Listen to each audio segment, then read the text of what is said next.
experto. Se llama Fernando Correa Alsina. Fernando es uruguayo, viene de la ciudad de Montevideo, es economista y también es profesor y docente de grado en la Universidad de la República de Uruguay en Salto.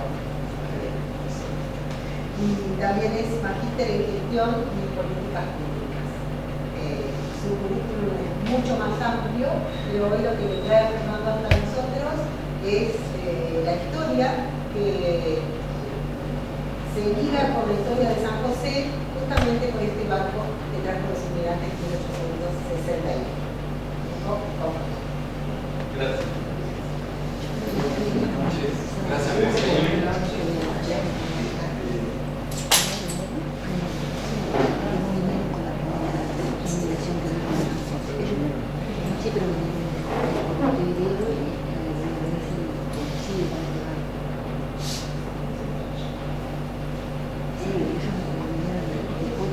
Bueno,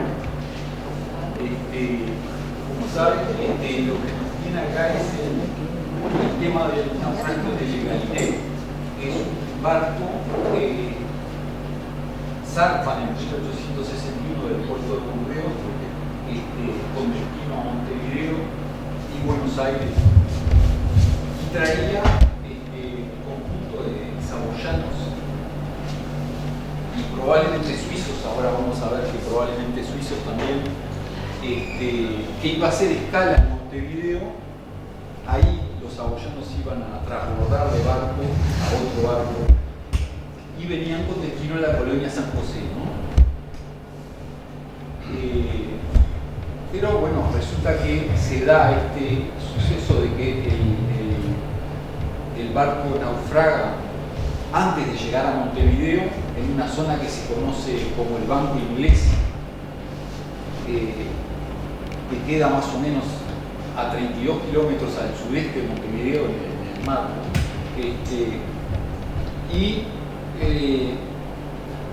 Bueno, yo cuando me enteré de este suceso, relativamente hace poco, me dije, bueno, pero entonces la mayor parte de la información de esto tendría que estar en Montevideo, digamos, en la prensa y en los archivos oficiales de Montevideo.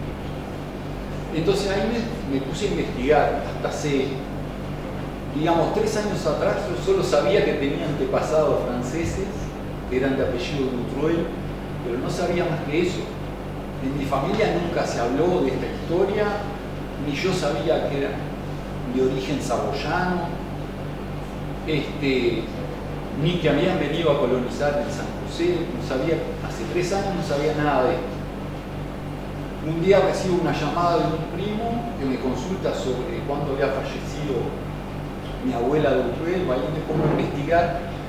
Mi hijo Agustín encuentra que la información fundamental, que era toda la información que existe de los registros parroquiales de Saboya, o sea, pude reconstruir todo hacia atrás, digamos, el árbol genealógico. Me enteré que en realidad eran de origen saboyano mis antepasados. Después también Agustín encuentra el centro saboyano, nos enteramos del naufragio, y ahí empiezo, más concretamente, hace un año me pongo a revisar esto, las fuentes que pudiera haber en Montevideo del episodio del naufragio. Que son básicamente, esto es lo que les voy a contar hoy, lo que yo encontré en esa investigación, que básicamente son de 2 fuentes diferentes: la prensa montevideana, que recogió de ese episodio, y después los archivos oficiales, que también tienen información sustantiva. Pude reconstruir, afortunadamente, lo principal de la historia. Quedan, como siempre en cualquier tema histórico, dudas, ¿no? O sea, cosas que quedan. Y les anticipo que yo traje aquí un pendrive para los más curiosos, para dejar en el centro saboyano, para que los que quieran consultar todas las noticias que yo fui recabando de la prensa montevideana y de los archivos oficiales, se los voy a dejar a Rosa y a Leticia. Aprovecho para agradecerles, porque ella siempre, desde el primer momento que le manifesté a Rosa la idea de hacer esta charla, se manifestó abierta y me dio para adelante, como decimos nosotros. Y bueno, entonces les voy a contar un poco lo que encontré. Vamos derecho al grano. Yo pensé en una presentación básicamente en 3 puntos. Primero, muy breve, les voy a poner en contexto.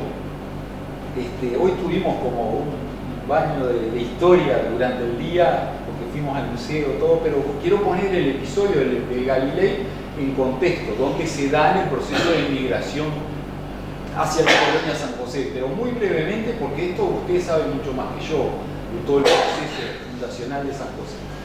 El segundo punto, me tengo que referir un poco a cómo es a presentarle a ustedes la geografía del lugar, porque para que se entienda, esto se da en el Río de la Plata en un lugar especialmente complicado para la navegación, que es el Banco Inglés. Entonces les quiero explicar cómo era el lugar y por qué era complicado.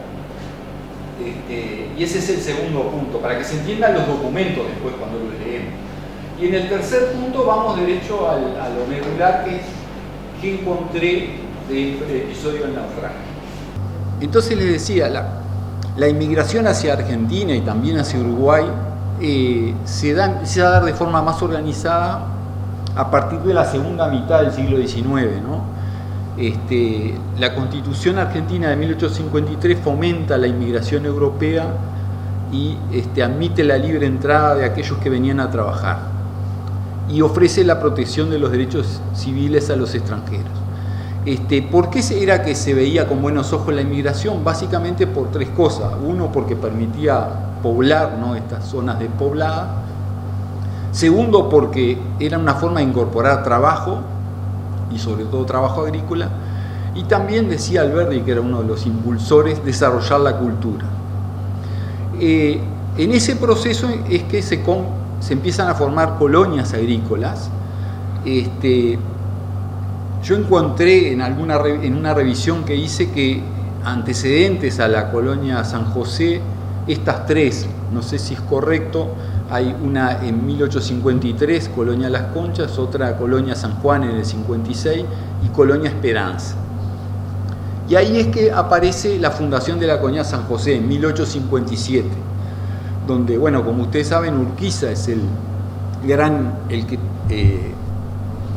impulsor, digamos. Él en realidad recibe unos colonos que venían con destino a Corrientes, que son rechazados, creo, por un retraso en el contrato, que quedan varados en Buenos Aires, y él, es el que los recibe y decide conformar por su cuenta una colonia, la colonia San José. El 2 de julio, que ustedes celebran los aniversarios, llegan los colonos a San José, 530 personas de origen suizo y saboyano. Bueno, el rol de Peiret en todo esto como administrador, también ustedes ya lo conocen muy bien. Urquiza entregaba a los colonos tierras, animales, madera, leña, un adelanto en dinero y manutención durante un año, y eso debía ser reembolsado al cabo de 4 años con los intereses correspondientes. Ahora, después de ese primer contingente que llegan en 1857, Urquiza decide darle un nuevo impulso a la colonia, y a partir del fines de 1859 y hasta fines del 61, en esos 2 años, primero decide enviar a Cot, ¿no?, como para impulsar la llegada de nuevos colonos a San José. Lo envía a Europa para reclutar, y hay una firma, Colombier Hermanos, que es la que arma las expediciones y las envía, ¿no?, hacia San José. Y había una persona, un representante de esa firma, que tenía sede en Burdeos, que armaba las expediciones, un representante en Montevideo, que va a aparecer ahora cuando nosotros, en el episodio de Galilei va a aparecer. Es un representante que tenía la empresa en Montevideo, que se llama Juan de la Sopa, que aparentemente era encargado de recibir las expediciones en Montevideo y reembarcarlas hacia San José. Y ahí la colonización cobra un nuevo impulso en ese bienio 59-61. Bueno, entonces en ese marco, el de Galilei, dentro de esas 12 expediciones que hay, la mayor parte de los colonos, como ustedes saben, son saboyanos, suizos y piamonteses, pero hay de otras nacionalidades. Le Galilei viene a ser la octava de ese impulso, segundo impulso. ¿Ah? La mayoría salen del puerto de Burdeos, hay 2 que salen de Génova. Bueno, eso solo para poner en contexto. Entonces, este episodio que vamos a ver se da en ese contexto de segundo impulso de la colonización entre el 59 y el 61. Ahora les voy a explicar brevemente este tema de la cuestión geográfica para que se entienda el episodio del naufragio en sí, ¿no? El Galilei naufraga en un banco que hay a la entrada del río La Plata, que se llama el Banco Inglés, ¿tá? Que es una zona baja, arenosa y rocosa, una superficie arenosa y rocosa debajo del nivel del mar, ¿no? Pero que entorpece la navegación, ¿no? Que es un islote enorme, ¿no? Para que ustedes tengan idea, está ubicado más o menos a 32 kilómetros al sudeste de Montevideo, o sea, como quien sale hacia el océano, ¿no? Tiene, para que tengan idea, 19 kilómetros de longitud y 8 kilómetros de ancho, Es un islote enorme debajo del agua, ¿no? Y aparte, lo más dificultoso, eso es una barrera para la navegación, ¿no? Obviamente, para los barcos que entran. Pero lo peor es que la profundidad, aparte del mar, es muy variable. Varía, otra vez no se está viendo.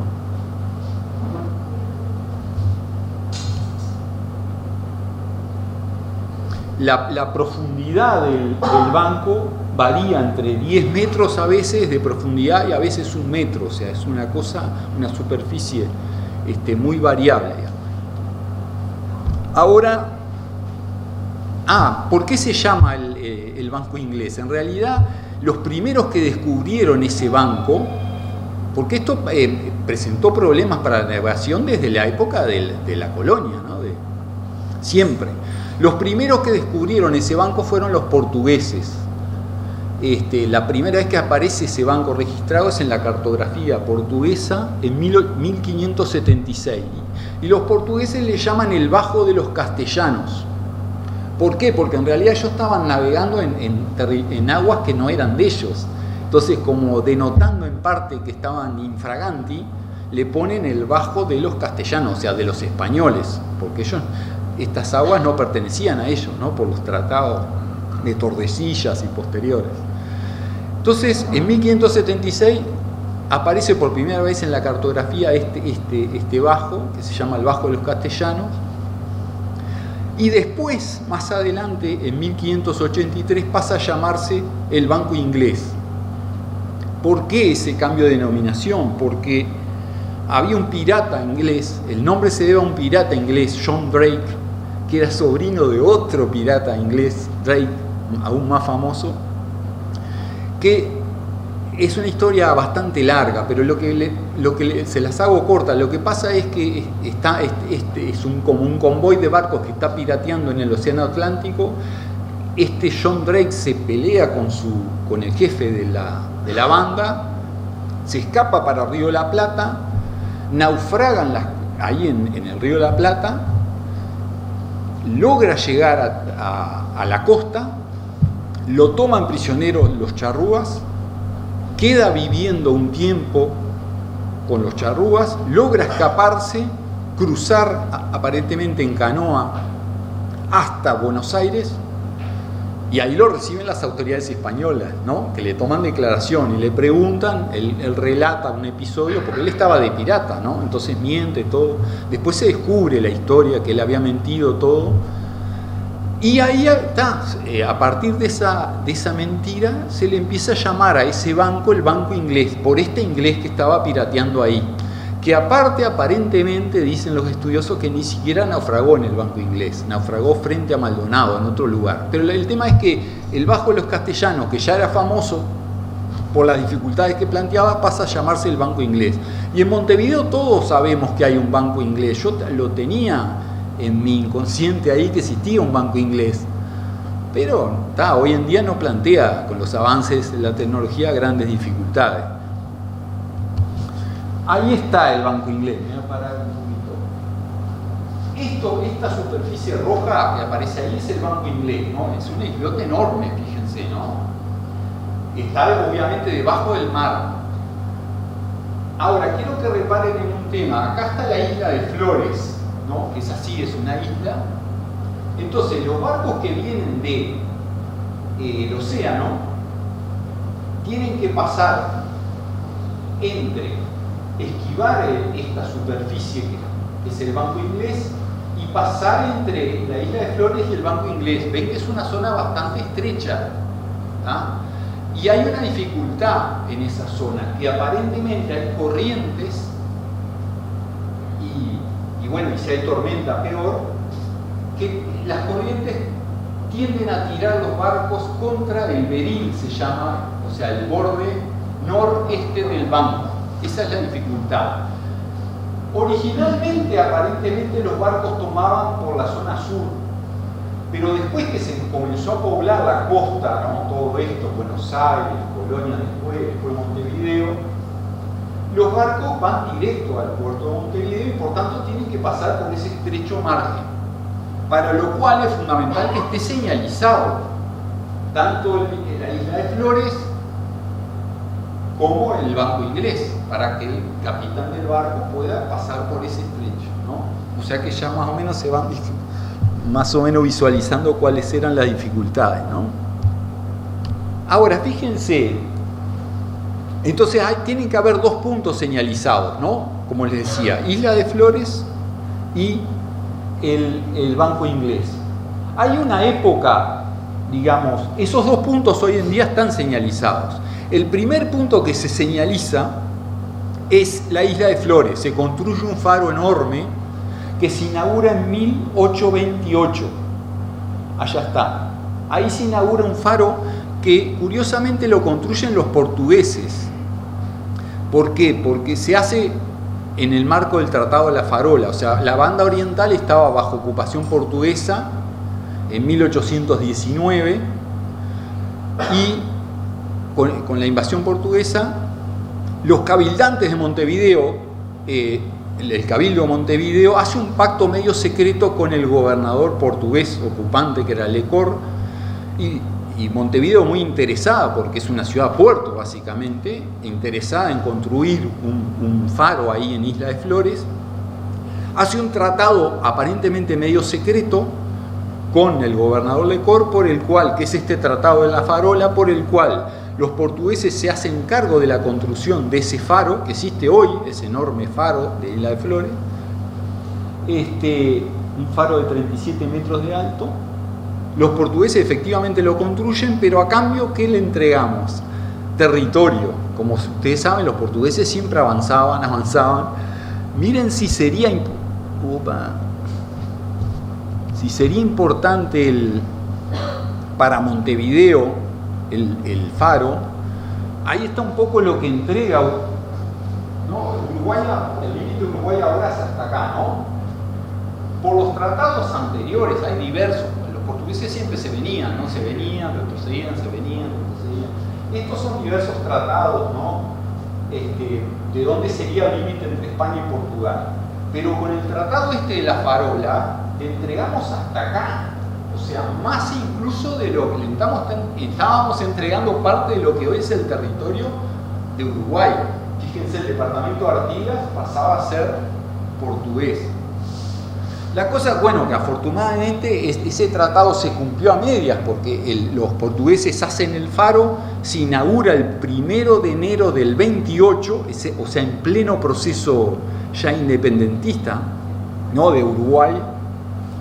Y bueno, y el tratado en cuanto a territorio no se cumplió, digamos, de ahí nuestro límite hoy está más al norte, pero fíjense todo lo que entregamos. Y sería importante para Montevideo tener un faro ahí, ¿no? Bueno, la cosa es que entonces el primer punto que importante en nuestra señalización, que es el Isla de Flores, queda señalizado en 1828, o sea, mucho antes de Galilei, ¿no? El segundo punto que teníamos que tener señalizado era el banco inglés. Y fíjense, un poquito antes de Galilei, en 1857, se pone por primera vez un pontón faro en el banco inglés, que es un barco, como ahí no hay superficie, ¿no? En el banco inglés, se pone un barco con un faro que señalizaba el riesgo de que ahí esté. Se pone un barco en el Beril Norte, ¿no? Como para que los que venían del océano pasaran por ese estrecho. O sea que lo importante que quiero que rescaten es que a la hora del episodio de Galilei, los dos puntos fundamentales estaban señalizados, ¿tá? Había un faro en Isla de Flores y un faro en el banco inglés. Sin embargo, yo tengo acá un libro de alguien que escribió sobre el banco inglés, la cantidad de siniestros que se daban, o sea, no porque estuvieran señalizados esos dos puntos, era un navegar seguro, digamos. Fíjense, en el siglo siguiente, acá hay prácticamente 100 años, ¿no? Con los dos puntos ya señalizados.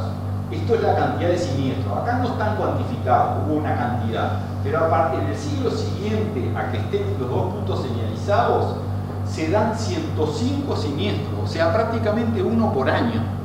No era tan loco que hubiera un siniestro en el banco inglés, ¿no? Un naufragio, no era una cosa, era bastante común, digamos. Bueno, ahora aparentemente la cosa mejoró, porque ven que el otro cambio que hay es en 1973 se ponen ahora dos balizas, una en el Beril Norte y otra en el Beril Este del banco, y ya casi no hay más siniestros, hay uno solo. Yo no sé nada de navegación, pero seguramente hay un avance en la navegación que hace que a la cosa haya mejorado. Pero entonces, rescaten eso, que a la hora del momento del viaje de Galilei estaban los dos puntos señalizados, sin embargo era una zona muy riesgosa. Bueno, vamos entonces ya a meternos en el siniestro específicamente, o en el episodio, digamos. Esos son los datos objetivos del viaje. Repasemos, la salida es de Burdeos el 21 de enero del 61.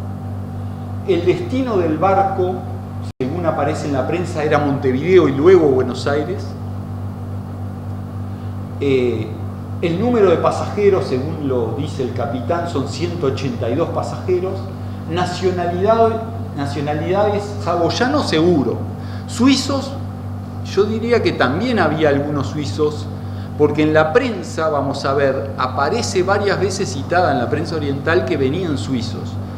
Podría ser una confusión de la prensa oriental que le llamara suizos a los saboyanos. Pero sin embargo vamos a ver sobre el final que en un momento interviene el gobierno suizo, lo que parece sellar el tema de que había suizos también en el barco. Y la fecha del naufragio es 17 de marzo del 61. Y para hacerse una idea de contexto de la hora del siniestro, es bastante preciso el capitán cuando dice: el sábado fue 16 de marzo, el domingo fue 17 de marzo, el siniestro se provoca, o sea, ocurre entre las 12 y la 1 del 17, o sea, en plena noche, la primera hora del 17 es que se produce el naufragio, dice el capitán del barco.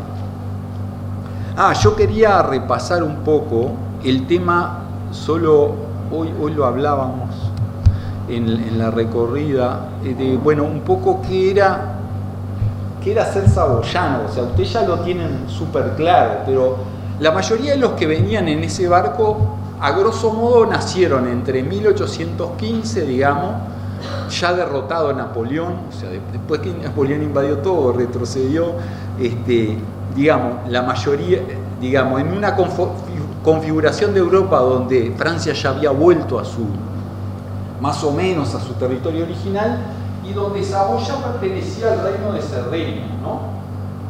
¿Ah? Desde 1815 nacen la mayoría de los que venían en ese barco hasta 1861.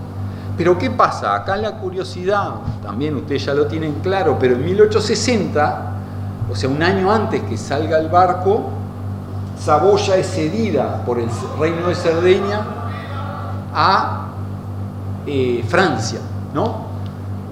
A Napoleón III, porque Napoleón III había colaborado con el reino de Cerdeña en la unificación de Italia contra los austríacos. La cosa es que ahora, cuando el barco sale en realidad, Saboya ya pertenecía a Francia, junto con Niza, había sido cedida por ese tratado de Turín. Eso es una curiosidad, para... Pero bueno, los que venían en ese barco eran saboyanos, con esa... Bueno, ahora vamos entonces a los hechos concretos. Primero les voy a contar la historia como si ustedes fueran lectores de la prensa de Montevideo, o sea, no como sucedieron los hechos cronológicamente, sino como fueron apareciendo en la prensa. Eso no fue deliberado. Yo armé la presentación y después me di cuenta que había quedado así, la historia contada, y me pareció una forma de contarlo.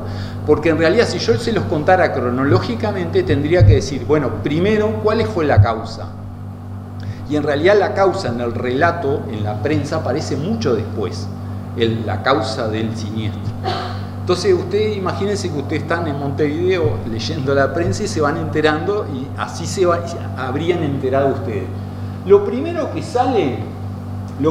que les voy a decir es cuál es la versión oficial, que a la versión oficial le llamo a lo que el capitán del puerto de Montevideo, del puerto, no del barco, el capitán del puerto le informa al ministro de Marina y Guerra, se llamaba. Ese informe sale en la prensa, pero también está en el Archivo General de la Nación, y coinciden exactamente, de cómo fueron los sucesos. Es bastante preciso, entonces voy a leer algunos detalles. Dice, pongo en conocimiento, o sea, está informando al ministro, ¿no? Pongo en conocimiento de vuestra excelencia que la fragata francesa Galilée, procedente de Burdeos con 182 pasajeros y cargamento de diversas mercancías, varó en el banco inglés en la noche del sábado, pero dice de las 12 a la 1, en realidad ya es domingo 17. Y al poco tiempo de hallarse varada se llenó de agua. Y después dice, ya empieza a contar un poco cómo se rescataron los pasajeros. Dice, el vapor de guerra, fíjense qué curioso este detalle, el vapor de guerra francés Fulminante, que salió de este puerto, o sea, de Montevideo, en el día de ayer con destino a Europa, al pasar por el banco, o sea, por el banco inglés, vio varado dicho buque, auxiliándolo y recibiendo los pasajeros, los que ha conducido a puerto y han desembarcado en la mañana de hoy. O sea, el lunes los pasajeros ya estaban en puerto, salvados todos. Bien.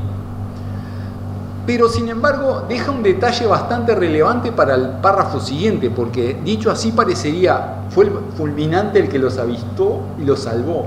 Sin embargo, en el párrafo siguiente agrega un detalle fundamental. Dice, el pailebot de prácticos lemanes. El pailebot de prácticos es una embarcación más ligera que va delante del barco guiando la salida, ¿no? Porque es dificultoso. Ese barco que va adelante guiando, los prácticos, que cruzaba a las inmediaciones del banco, o sea, del banco inglés, oyendo que por intervalos tiraban cañonazos como pidiendo auxilio, se dirigió a dicho punto, en el que, hallando varado al buque, recibió los pasajeros que pudo. Claro, porque es una embarcación pequeña, entonces no entraban todos, recibe los que puede, antes del vapor de guerra francés. O sea, el resto subieron en el Fulminante, ¿no? Que venía detrás. Y después agrega, el capitán del puerto dice, como hasta ahora no se ha presentado ninguno que se llamase consignatario del buque, y hallando conveniente auxiliarlo, envié 6 embarcaciones en auxilio del capitán, o sea, despachó embarcaciones desde el puerto para ayudar en el auxilio. Eso es el informe del capitán del puerto, o sea que hasta ahí está claro que no están claras las causas del siniestro, pero está claro que se salvaron porque justo el fulminante, un barco de guerra francés, salía del puerto de Montevideo y ve a los otros tirando cañonazos. Ahora después, días después, el 18 y 19, o sea, a los pocos días está saliendo esto en la prensa, ¿no? No es que salió. La prensa agrega datos interesantes que complementan un poco esta versión. Vuelve a repetir, la fragata francesa Galilée procedente de Burdeos con destino a Montevideo, cargamento general y 200 colonos suizos, dice, ahí ya empiezan las imprecisiones, ¿no? 200 suizos no eran, claramente. Para la Confederación Argentina, varó en la noche del 16 del corriente. Bueno, ahora dice este detalle: llegando esta noticia ayer a conocimiento del almirante francés por buques entrados, mandó enseguida a dar auxilio a 2 vapores de guerra de la misma nación. O sea, 2 vapores que lo manda el almirante francés desde el puerto de Montevideo en auxilio, que son el Fulminense y el d'Entrecost, que colaboran en la... Y acá especifica más cómo se da el rescate. O sea, dice, hoy, o sea, el lunes 18, llegaron a puerto la embarcación de los prácticos, conduciendo a 30 pasajeros. ¿Se acuerdan que habían subido algunos en el... Más tarde llegó el vapor de guerra francés Fulminense, conduciendo 60 o 70, y el resto de los 200 quedaron en d'Entrecost, que rescató el resto. Pero la cosa es que se salvaron todos, ¿no? Claramente. Y el d'Entrecost queda ahí con objeto de salvar el buque. Pero agrega una frase bastante importante al final. Dice, según los informes que pudo recabar el diario, ¿no?, que hemos tomado de los pasajeros del Galilée cuando llegaron a puerto, ¿no?, el Galilée daba poca esperanza de poderlo salvar. O sea, ya da la pista de que el barco no se va a salvar. ¿Ah? O sea que la prensa agrega un poco más de detalle. No fue solo el fulminante que salió, los vio y los rescató, sino que hubo envíos de barco franceses también en auxilio ahí. Bueno, ahora, ¿qué aparece en los días posteriores, en esas primeras semanas en la prensa? Algunos detalles más importantes. Yo destaco 4. Primero, que el buque se perdió completamente. Ahora vamos a ver. Se hundió totalmente. Que se salvaron, o sea, los pasajeros ya lo damos por descontado que se salvaron, ¿no? Que también se salvaron todos los equipajes de los pasajeros, aparece en la prensa. Y esto era bastante importante porque recuerden ustedes que no era solo que traían sus pertenencias personales, su vestimenta y eso, sino que también traían, se les sugería a los colonos que trajeran instrumentos de trabajo para desarrollarse como colono.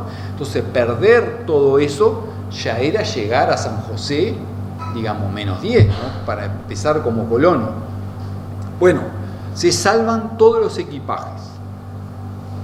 El otro detalle importante que agrega la prensa en los días posteriores es que el viernes siguiente, o sea, el naufragio fue el domingo, el viernes siguiente, el viernes 22, como dice la regla, el último en abandonar el barco es el capitán y la tripulación.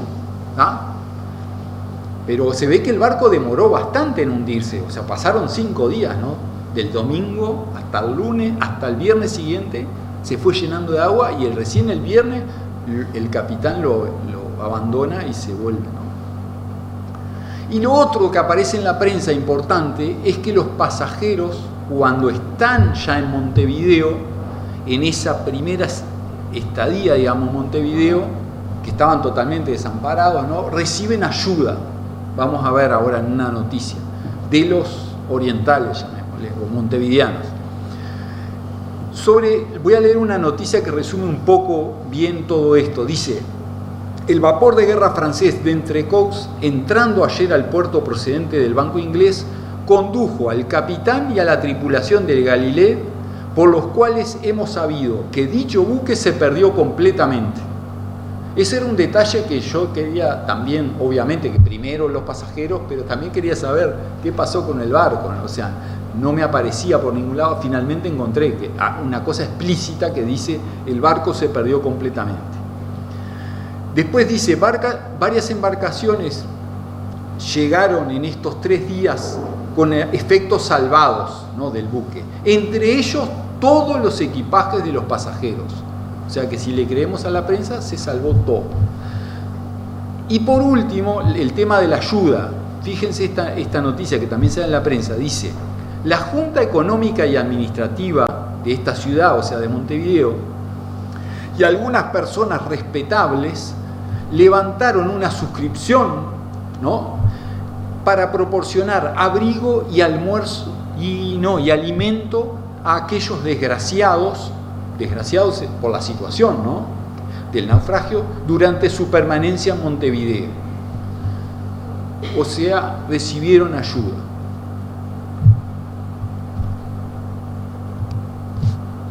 Ahora, hasta acá no sabemos nada de las causas.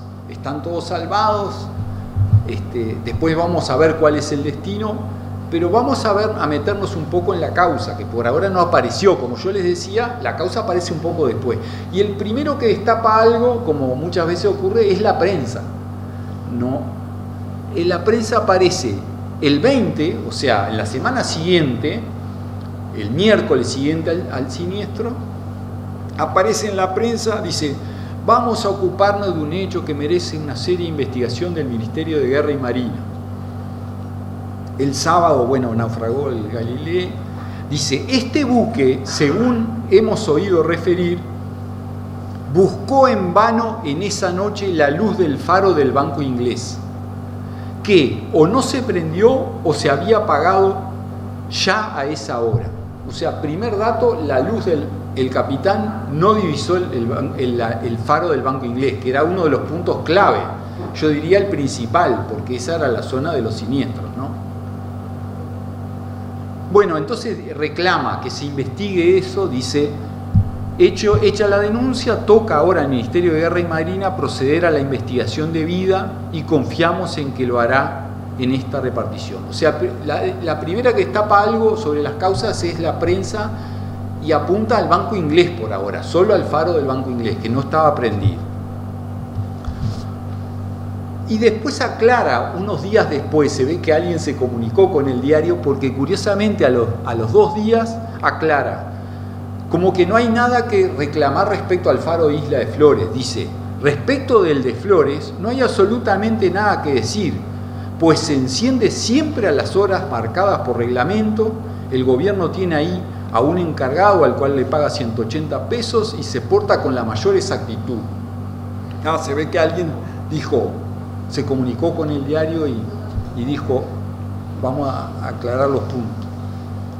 Entonces, hasta ahí aparece algo, pero después aparece a fin de mes, o sea, repito, el naufragio fue el 17 de marzo, el 30 de marzo, o sea, a fin de mes, aparece un reclamo del gobierno francés contra el Estado uruguayo, reclamando.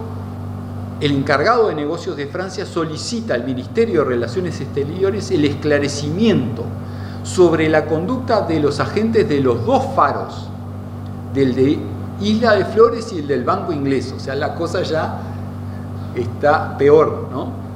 Y que se haga justicia.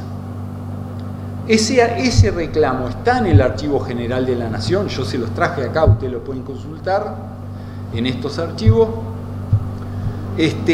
¿Y cuál es el tenor del reclamo? Lo interesante del reclamo es que aparece lo que dice el capitán francés, que se llamaba, el capitán del barco de Le Galilée, que se llamaba Leblanc. Dice, del informe del capitán Leblanc y de las declaraciones de la tripulación, resulta que dicho buque, o sea, Le Galilée, no ha divisado en un solo momento el faro de Isla de Flores y que la luz del pontón es el barco faro del Banco Inglés, ¿no?, cerca de dicho banco, no se había apagado antes de medianoche. O sea, el capitán lo que dice es que ninguno de los dos faros estaba prendido. Y es bastante fuerte el reclamo francés porque dice, bueno, me dirijo a vuestra excelencia, o sea, al ministro de Relaciones Exteriores, no le plantea, se sirve ordenar el esclarecimiento conveniente sobre la conducta de los dos agentes que atienden a aquellos faros, y acá yo como que más fuerte aún, porque hasta sugiere qué tiene que hacer el gobierno uruguayo, el Estado uruguayo, dice, prescribiendo las medidas de vigilancia y justicia, de las cuales la más eficaz sería probablemente la de hacerles responsable de todo siniestro ocasionado por el hecho de una incuria criminal. O sea, le sugiere al Estado uruguayo prácticamente que los haga responsable a los agentes de los faros. Bueno, ¿qué pasa con ese reclamo? El expediente es grande, ustedes lo pueden leer, tiene una cantidad de pasos, una burocracia ahí. Yo acá resumí todos los pasos, pero se los voy a hacer corto. El Ministerio de Relaciones Exteriores recibe el reclamo, se lo pasa al Ministerio de Defensa, de Marina y Guerra, uruguayo, ¿no? El Ministerio de Marina y Guerra le dice, bueno, está bien, yo puedo investigar, pero pedíle a Francia las declaraciones del capitán y de la tripulación que hizo en la sede de la embajada francesa o del encargado de negocios de Francia, o sea, en Montevideo, pero en sede francesa. Entonces el Ministerio de Relaciones Exteriores le pide a Francia las declaraciones. Francia enseguida responde, les manda las declaraciones enseguida. Relaciones Exteriores se lo pasa a Defensa. Defensa recibe, lo pasa a investigación y pasa un año y nada, no hay ninguna noticia. Y al año del naufragio, o sea, acá el 7 de abril del 62, o sea, un año después del naufragio, Francia, miren, el encargado de negocios solicita conocer el resultado de las indagaciones lo más antes posible, o sea, porque no ha habido novedad. El Estado uruguayo no me dice qué pasó. Entonces, otra vez, Relaciones Exteriores le dice a Defensa. En definitiva, todo esto termina en que el Ministerio de Defensa le informa a Relaciones Exteriores y Relaciones Exteriores a Francia que no hay resolución definitiva. Y el expediente termina ahí. Yo no encontré nada más, o sea, el expediente termina en que no hay ninguna resolución. Probablemente terminó en una cuestión de que no era posible probar los hechos, no sé. Yo, esto es opinión mía, pero tómenlo con pinza, pienso que si el Estado uruguayo hubiera encontrado una responsabilidad, o sea, si hubiera hecho responsable a alguien, tendría incentivos a informarle al gobierno francés, al Estado francés, que había pasado esto. Si no informó nada es porque no hubo un dictamen final, digamos, una sentencia definitiva, como dice ahí. Porque si no, entiendo que el gobierno uruguayo tendría más que incentivo a decir, mirá, pasó esto. Pero no informó nada. Bueno, ahí quedó ese reclamo. Esto ya estaba. Ahora, otro gobierno que también interviene en esto, pero desde otro ángulo, es el gobierno suizo. El vicecónsul suizo en Montevideo publica una carta en un diario bernés, o sea, en Suiza, en Berna, que se llama Bund, donde va, a propósito del episodio del Galilei, va contra el consignatario del barco, de las expediciones estas, tratándolo de que no cumplían sus promesas con los colonos y eso. Y esa carta es recogida por un diario y transcrita por un diario uruguayo. También ustedes la pueden consultar ahí, yo se las traje. Y dice básicamente: ha llegado del cónsul de Suiza de Montevideo una reseña excesivamente triste sobre la situación de las personas que migran a ese país. Se queja de ciertos agentes de migración, ¿no? O sea, los que captaban a los colonos, que no responden de ningún modo a las promesas que han hecho. Acá a mí se me genera la duda de cuáles son las promesas incumplidas. Porque lo que dice es: llegan así muchos migrantes suizos para las colonias de San José Entre Ríos, Rosario Oriental y Rosario de Santa Fe, y viéndose engañados antes de llegar a su destino, por falsas promesas, no quieren continuar su viaje. A mí la duda que se me plantea acá, y dice al comienzo que todo eso se dispara a razón del naufragio del Galileo. A mí la duda que me queda es que si a mitad de camino, o sea, en Montevideo, se sienten los colonos que hay promesas que no le cumplieron, ¿cuáles pueden ser esas promesas incumplidas por la mitad del viaje? No lo comprendo bien, pero ese es el mensaje que pasa. Porque si llegan a San José y dicen, por ejemplo, las tierras no son tan productivas, que sí lo eran, ¿no? O algo así, o me dan una porción de tierra que no era la que me habían dicho, eso lo entiendo. Pero a mitad de camino en Montevideo, ¿qué puede ser lo que me incumpliste para que yo me quede en Montevideo? No sé, capaz que ustedes me pueden tirar algún dato al respecto. Pero bueno, lo que en parte confirma esto es que, junto con lo que decía la prensa, que había algunos suizos en el barco, porque si no, no hubiera intervenido el vicecónsul suizo, que nombra específicamente el naufragio de Galileo. Pero sin embargo no quiere decir que esos suizos hubieran llegado a San José, porque como bien dice, algunos deciden quedarse a mitad de camino. Y vamos a ver después, más adelante, que de hecho la prensa confirma de que no todos siguieron su ruta a San José. Ahora, bueno, volvamos entonces a lo importante, ¿qué pasó con los viajeros? O sea, los viajeros se habían salvado todos, estaban en Montevideo,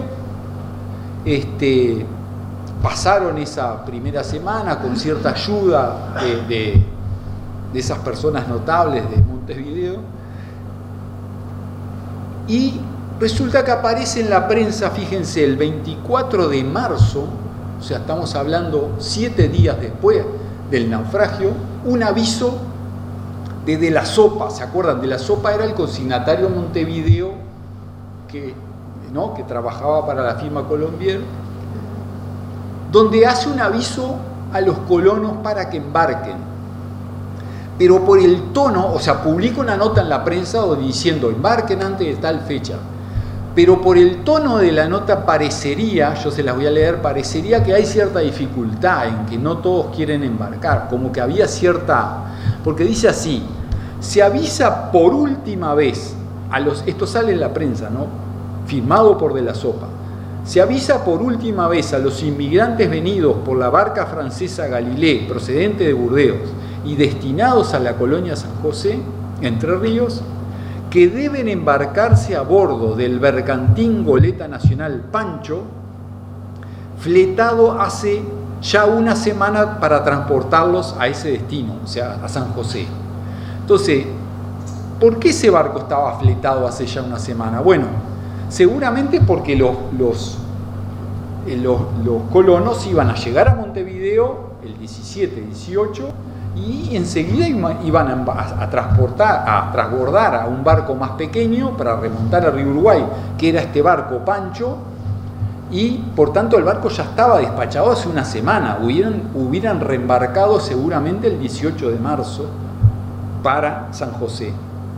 El naufragio dilató todo, pero el barco estaba. Entonces el consignatario les dice embarquen, y dice, y acá empieza como a apretar un poco, dice, se les avisa también que los que no embarcaran en dicho buque hasta el 27 del corriente, o sea, le está dando 3 días más, a las 2 de la tarde, perderán sus derechos, y que el consignatario Juan de la Sopa no admitirá reclamación. Yo entiendo que lo que le está diciendo es, yo te financié el viaje hasta Montevideo, tú te tenés que embarcar en este barco, después no me reclames que te lleve a San José, digamos, ¿no? Este es el barco que te tenés que subir. Pero después aprieta más aún, dice, todos los colonos que deben a la expedición, ¿no? Que deben dinero, y que no quieran embarcarse, deberán arreglarse con el consignatario, sea pagando el importe de sus compromisos, sea dando garantía de toda satisfacción. Si no, se dispondrán a todo lo que les pueda suceder por la no ejecución de los contratos. ¿Ah? O sea, lo que le está diciendo en definitiva, yo te financié el viaje Burdeos-Montevideo, si vos no te vas a embarcar me tenés que pagar lo que me debés, digamos.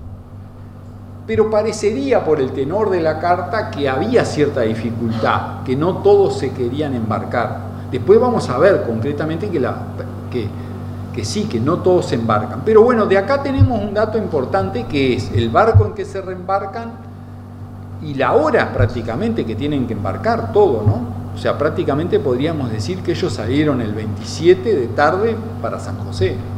La fecha que está como de ingreso a San José, creo que es 3 de abril como que llega. O sea que más o menos las fechas encajan. Bueno, y por último, entonces, ¿qué pasó con los migrantes? Yo los separé, digamos, en 3 grupos. Hay un grupo que queda en Montevideo. ¿Por qué lo sabemos? Yo diría, me parece que es minoritario ese grupo.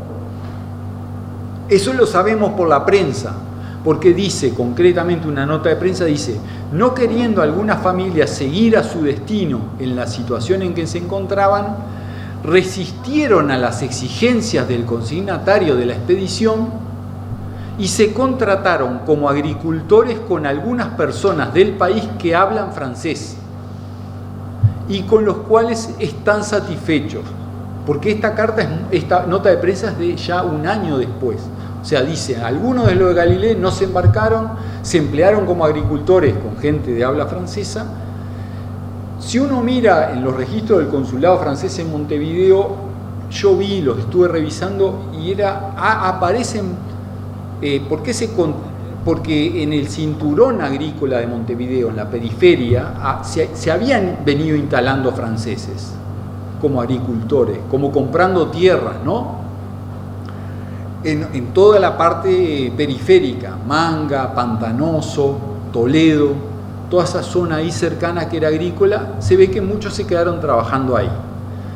Otros, un grupo muy pequeño, o sea, el resto se reembarca hacia San José, donde un grupo muy pequeño, digamos, de 11 personas, después de llegar como colonos a San José, están un tiempo y vuelven a Montevideo. ¿Eso por qué lo pude saber? Porque en el consulado francés en Montevideo aparecen en los años 63 y 64, o sea, algunos años después, 2 años después del naufragio, que ingresan 11 personas de origen saboyano que provenían de San José, entre los cuales están mis antepasados, los Dutruel. Yo ahí puse una pregunta, ¿incidió el naufragio? ¿Incidió que recibieron ayuda?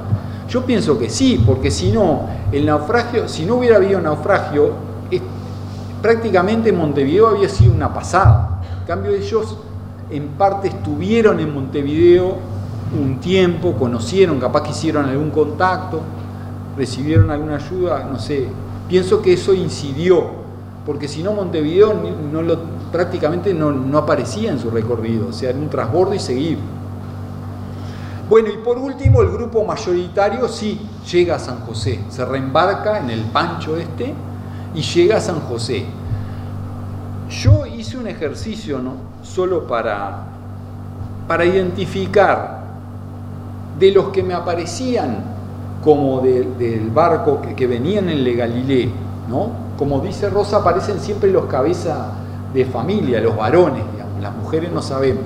Pero de esa lista que aparecía como los cabezas de familia varones de Le Galilée, contrasté esa lista, o sea, esos apellidos, con lo primero que encontré posterior. Dice, me fui una década después, yo encontré un plano de Chalier 1872, que aparece en un libro donde aparecen nombres, solo para saber, bueno, de estos que venían en Le Galilée, ¿cuántos una década después estaban como colonos? ¿Qué apellidos me aparecen?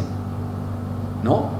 Y aparecen una cantidad, y yo los que encontré, puede haber más, pero los que me aparecen en el 72 como colonos, que eran de la misma, que eran pasajeros de Galilea, me aparecen Isidoro Bordet, Francisco Borget, Juan Chatelain, Pedro Galay, Carlos Galay, Andrés Gurnel, José Jacquard, Augusto Laurent, Francisco Lugrin, o Lucrin, a veces aparece Lucrin, José Maillet y Cirilo Richard. O sea, un conjunto bastante amplio. 11 de los 26. Pero puede haber muchos más, ¿no? Porque en realidad de repente vinieron, estuvieron como colonos, se mudaron a Colón y ya en una década después ya no estaban. Pero esos son... Entonces yo diría que el destino es, me parece, un grupo minoritario queda en Montevideo y la mayoría llega a San José como colonos de los que venían. Bueno, para terminar, como ven, claro, cuando uno revisa cualquier episodio histórico quedan dudas, quedan cosas que medias grises, pero vamos a la certeza, digamos, a lo que uno se puede agarrar, digamos.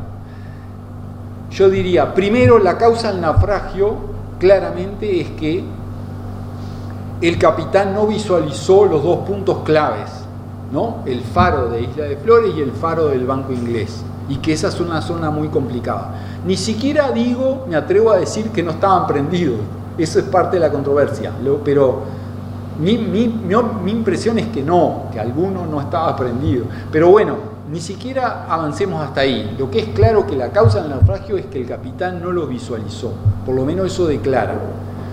Segundo, entre las consecuencias del naufragio, lo más importante es que se salvan todos los pasajeros. Segundo, que se salvan los equipajes, que no es menor, porque esto que ellos traían también muchos instrumentos de trabajo y eso, y también que el buque se pierde totalmente. Y respecto al destino de los pasajeros, que un grupo queda en Montevideo y el grupo mayoritario llega a San José. Allí están los nombres de mis dos tatarabuelos que venían en ese barco, que son Antoniette Echernier y Charles Dutruel, que conforman el grupo de los que llegan a San José, pero después en 1864 van a Montevideo de nuevo. Y la historia termina en que ellos en realidad fallecen muy poco después. En 1867, primero se instalan ahí en el cordón ese agrícola de Montevideo, en una localidad que es Toledo, que es muy cercana a Montevideo. Y después me aparece el registro de su fallecimiento en Colonia del Sacramento en 1867. En la iglesia de Colonia del Sacramento aparece el registro y dicen que mueren los dos con muy poca diferencia de fecha por una epidemia de cólera morbo que hubo en Colonia. En ese tiempo hubo en varios lados, pero Colonia fue atacada por una epidemia. Antoniette Echernier fallece el 15 de mayo del 67 y Charles Dutruel el 18 de mayo, o sea, enseguida, a los 3 días. Y los dos mueren de cólera morbo. Y una anotación sugestiva que aparece en la iglesia de Colonia es que días después dice que no se anota más gente, que hay que hay varias sepulturas que no se registran en la iglesia porque se había recomendado por una cuestión sanitaria, por la epidemia, que no se trajeran los cuerpos a enterrarse en el cementerio de la iglesia, digamos. Es un dato importante para mí en realidad, porque a mí hay varios Dutruel que me faltan. Mi bisabuelo sí le puede seguir el rastro, que es hijo de estos dos, pero sus hermanos no, hay algunos que no los encuentro. Entonces está esa dificultad, que hay sepulturas que en esa epidemia de cólera morbo que no se registraron, ¿no? Esas dificultades que tiene la historia. Pero bueno, eso es más de interés personal mío. Bueno, dicho esto, dos cosas más antes de los comentarios, preguntas. Primero, que recuerden que yo les dejo al Centro Saboyano el registro de todas las noticias por si algún curioso quiere revisar cualquiera de estos documentos para hacerse su propia impresión, porque uno lee y también tiene que interpretar los documentos, ¿no? Eso, y segundo, y también muy importante, es que yo quería saber un poco ¿qué les llegó a ustedes de este episodio? O sea, por tradición oral nomás, por cuentos, si ya acá llegó algo de esto, si se sabe algo, aunque sea contradictorio con lo que yo encontré, digamos, si saben algo, cualquier noticia, sea de un antepasado o de un cuento. Yo les puedo contar algo más. Sí, sí. El primero que nombró Isidoro Cortés era mi tatarabuelo, el abuelo de mi abuelo, que falleció en 1915, el 25 de marzo de 1915. Mi abuelo lo conoció, supo de él, y su esposa, María Bellé, era suiza y vino en ese barco también. Ahí está. Pero hay una cosa que, en cuanto a la pérdida de los elementos, Sí. él era tornero. Ajá. Y traía su torno y lo perdió. Ah. Lo perdió en el naufragio. Eso es por Claro. tradición. Mi abuelo me lo dijo en su momento, ya hace años falleció, pero bueno, él sabía de eso. Era su abuelo. Claro. Isidoro Bordera, es decir, él sería mi tatarabuelo, Claro. ¿no? Ese es un dato muy importante, entonces, porque primero confirmamos que venían suizos. La esposa era suiza. Claro. María Bellé era suiza. Ahí va. Perdón, el apellido Bellé es saboyano. ¿Usted tiene comprobar? Yo tengo registro que era suiza. Casualmente Tengo la fecha que falleció, Sí, todo. sí, Lo tengo que buscar, pero falleció en 1905 ella. nosotros el apellido Bellé lo tenemos como saboyano. Puede que haya habido. Sí, María justo nació en Suiza, pero no sé. Pero lo que llega nosotros conocemos y en Tonón, Y ellos no estoy. Perdón, y hay un Dutruel que conozco que vive en Concordia, un ingeniero Dutruel, Claro. que seguramente, Claro. pero no sé si tendrá algo que ver con Hay un Dutruel que llega después de estos Dutruel, que es Francisco Dutruel, que también, que a mí en un momento me confundió un poco, pero que llega posterior. O sea, no todos los Dutruel vienen en este. Y además hay otro apellido, Andrés Gurnel, Sí, tengo casi seguro que era primo de Isidoro Bordero. ah, Así eran familia, claro. tenían razón familiar. Y era saboyano, sí. Claro. Sí. Sí, sí, sí. Ahora él te dijo de que, bueno, Isidoro Bordero había nacido en 1834, Ahí va. en Saboya, era saboyano. Claro, ahí va. Ahora, en ese momento, todavía Saboya pertenecía a Cerdeña. Al reino de Cerdeña, sí. Sí. Recién en 1860 es el tratado ese de Turín por el cual se lo pasan a Francia. El reino de Cerdeña es entregado a Francia por la ayuda que le había prestado Napoleón III en la lucha contra el Imperio Austríaco. En el contexto que interviene Garibaldi, que estuvo por esta zona en la conquista italiana. Claro.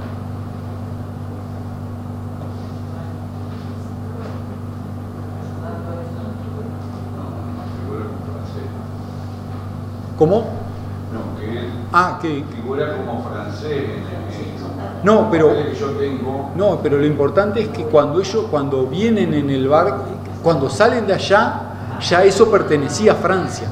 Por eso yo también, para mí, yo siempre, la noticia que tenía de mi familia, que yo tenía antepasados franceses, no sabía que en particular eran saboyanos. Por eso se hace a particular, ya son nacidos como saboyanos, digamos, pero después cuando ya vienen, ya pertenecían a Francia. Ahora, Y se registran en el consulado francés, por ejemplo, los uruguayos, los que llegan a Uruguay. si usted quiere continuar un poquito el tema de su investigación, Sí, yo muchas de los datos que tengo también los tengo a través del Palacio San José. sí, esa es una...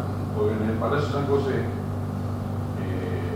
yo tengo algunas copias que conseguí, están todos los registros de esta gente. Claro. Así que es probable que esté de Dutrell también. Sí, yo encontré, porque el Palacio de San José lo tenía en web, en línea, digamos. Yo lo pude bajar, los registros, porque Urquiza registraba las deudas que tenía cada colono, ¿no? Y me aparecía Charles Dutrell con su hermano con las deudas. Pero en un momento el Palacio de San José lo bajó de... Sí, ahora no están más. Ya no están más. No, online no. No está más que El archivo se podía consultar online, pero no estaba Ahora así, ya que la de baja la página. Claro, porque yo pensaba seguir esa línea, es más, la voy a seguir en algún momento, claro, de ver en sí por qué mi tatarabuelo se fue, quiero un poco saber, o sea, qué hizo acá, qué compromiso firmó, pagó, no pagó, cómo se fue, o sea, qué pasó ahí en el medio, porque el que recibía ese capital tenía que devolverlo y el contrato era claro, ¿no? De que, a ver, ¿qué pasó ahí? Porque es bastante rápido. Él entra en el 61 y en el 63 se va su hermano y en el 64 se va él con toda su familia. Entonces sí, quería seguir esa línea, pero claro, tengo que ir a los archivos de San José. del Palacio tiene que estar. Claro, Sí, en el Palacio está porque en el libro Los franceses en la colonia de San José de Celia Berna están todos los que venían del Galileo, los que ella encontró. Ahora las mujeres no están. Las mujeres no están, ahora sí van a estar, sí están, porque me tomé el trabajo de buscarlas. claro. No todas. Este Carlos Dutrell, por ejemplo, me tenía loca porque yo decía, pero no, llega en el 61, no se muere acá en Entre Ríos, ¿qué pasó con este hombre? No le encontraba a la mujer. Y no sabía cómo era la relación que había con otro Dutrell. Resultaron después ser hijos. Entonces, cuando yo estaba haciendo toda esa investigación, recibo un correo de Fernando donde me dice que él desciende de Carlos Dutrell. Entonces yo lo primero que le pregunté fue el apellido de la mujer. Y ahí pude relacionar cuáles eran los hijos que venían con ellos.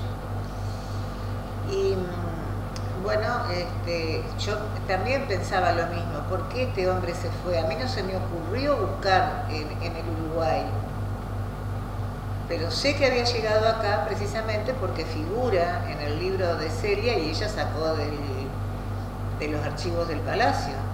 Hoy día lo sacamos todo de internet, pero Celia se tomó el trabajo de encerrarse en el Palacio y revisar todo eso.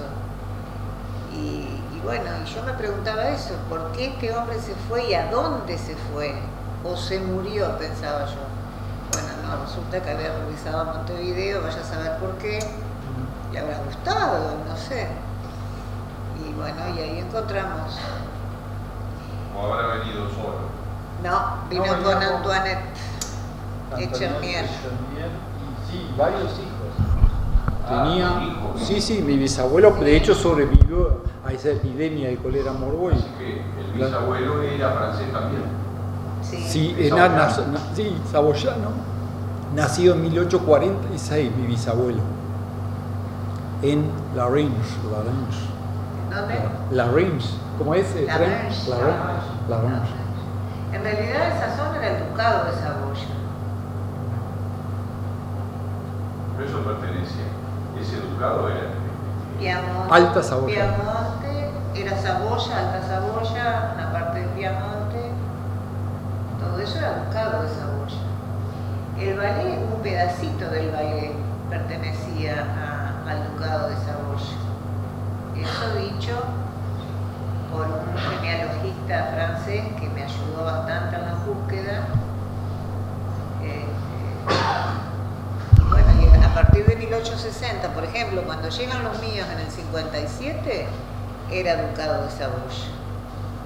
Pero cuando llegan los Bourget, Châtelain, etc., los Dutrell, ya era Francia, porque fue después de 1860. Tengo un dato. El padre Lucier estuvo investigando en todas las parroquias de esa zona que tienen libros sobre el tema. Y yo tengo mi tatarabuelo Berté, dos familias Berté, que salieron de Saboya exactamente en 1860, el día en que Saboya pasó a pertenecer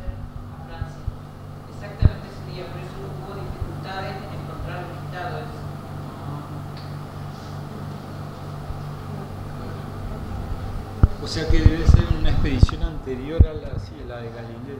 Sí, claro, Claro. la primera expedición es 1857. Claro. En el 59 también hubo otra. Y ahí En el empiezan, 60 ahí también. empiezan todos así. Ahora, como viajaban ellos desde esa olla al puerto de Burdeos. Eso es carro. Carro y el tren no se veía. Habría tren. Nosotros no sé, pero desde Suiza hasta París iban los trenes. Según el puerto del que salieran, sí. Claro, en este caso, si no en el caso de la Granzana. Muchos se reunían en Sion, en la ciudad de Sion, se reunían, se armaban los contingentes y de ahí se iban hasta los puertos, pero a través del tren. O sea, era una novedad no solo salir de su valle, sino tomar el tren, algunos seguramente por primera vez, ir a un puerto, tomar un barco por primera vez, era realmente. Y además llegar y estar a un día de llegar y tener un naufragio, no tuvieron mucha suerte, la verdad. Habrá sido todo un shock, además ya venían, ¿no es cierto?, en ese trámite de lo que era ese viaje, tal vez alguna decisión que fueron tomadas por una cosa del destino, se habrán dicho, naufragamos acá, el destino dirá que nos haremos por aquí. Ellos sabrán lo que nos llevó a decidir, ¿no? Sí, bueno, yo tengo los datos que mi abuelo, José Pedro Pacot, vino, creemos que vino en este barco, no sabemos si vino casado ya o se casó acá con Bordet, María Francisca, acá aparece una mujer, y creemos que es en este barco porque por tradición oral, en mi familia la abuela contó que su abuela, o sea la que vino, en el momento del naufragio les pedían que tiren al agua maletas para que no se hunda tan rápido. Y se equivocaron, ellos tenían maletas grandes y tiraron la de la ropa y se quedaron con la de los cuadros y la de las cosas más innecesarias. Esa es algo que se transmitió siempre en la familia, así que creemos que vinieron en este barco porque justamente hubo un naufragio en ese barco de los tatarabuelos míos. Perdón, ¿qué apellido era la señora? Pacot y ella Bordet.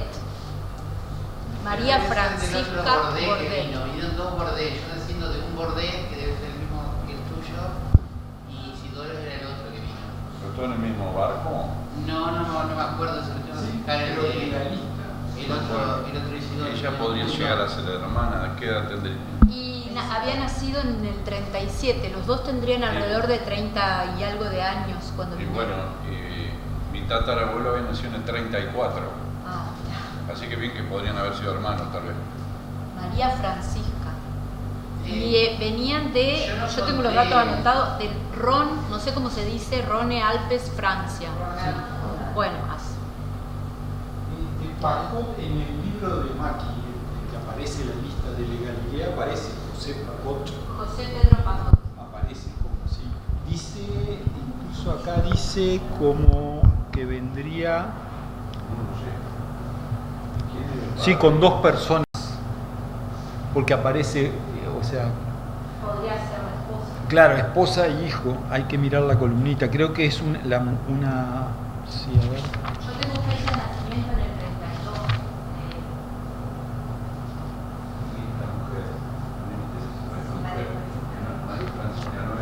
Puede ser. Esto lo que pasa es que mi hermana. El padre de Isidoro era Andrés Bordet. El padre de Isidoro. Acá me aparece como que Pacot vendría con un adulto más y con una adulta más. La adulta debe ser la mujer. No sé. Eso está en el libro de Maki, ¿no? El libro que aparece en todas las expediciones. Un detalle que no les conté. ¿Cómo? El libro de Manuel Maki. Sí. Ahora, Ahí sacaba toda la información de Palacio. se perdieron entonces. Claro, sí, ven, por eso les digo, a veces la prensa dice una cosa y No, yo creo que creo más en la tradición oral que en la prensa. Es más, había fotos, cuadros y cosas antiguas que tenía la bisabuela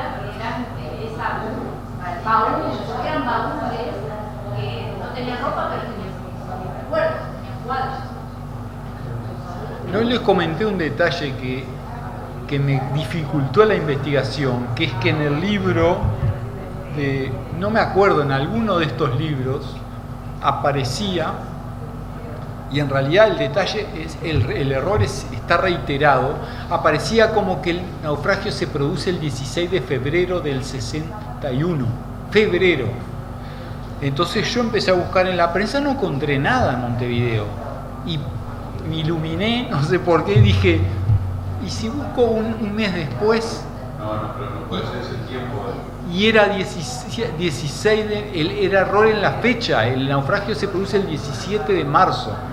Si ustedes lo encuentran, buscan en los libros, no sé si es el de Maki, pero alguno de esos, la fecha que aparece es 16 de febrero. Y en toda el naufragio es el 17 de marzo del 60. Es un error de mes nomás. Claro, se ve que alguien lo escribió mal y después, claro, el error se repite. Y respecto a lo de la prensa, claro, uno aprende que cuando empieza a investigar que la prensa tiene muchos errores, ¿no? Tiene imprecisiones, ¿no? De nombres, de fecha, o nacionalidades, errores la misma prensa se corrige, o sea que hay que tomar todo medio con pinza, pero bueno, más o menos uno se logra hacer más idea a falta de otra documentación de lo que pasó, ¿no? Pero bueno, algo llegó entonces. ¿El pariente suyo? Sí. ¿Era algo de Francisco Dutrell? Bueno, o sea, porque hay dos Francisco Dutrell. Mi tatarabuelo era Charles Dutrell. Su hijo, mi bisabuelo, era Francisco Dutrell, François Dutrell. Pero ese termina en Montevideo y es el que sobrevive, digamos, ¿no? A todo esto del cólera y eso.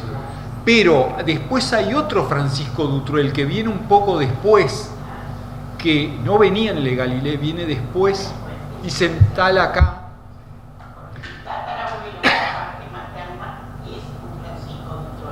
Pero no le tengo toda la historia. Pero debe ser ese, viene un poco después. Era Antonia Dutrell, que se casó con un collar.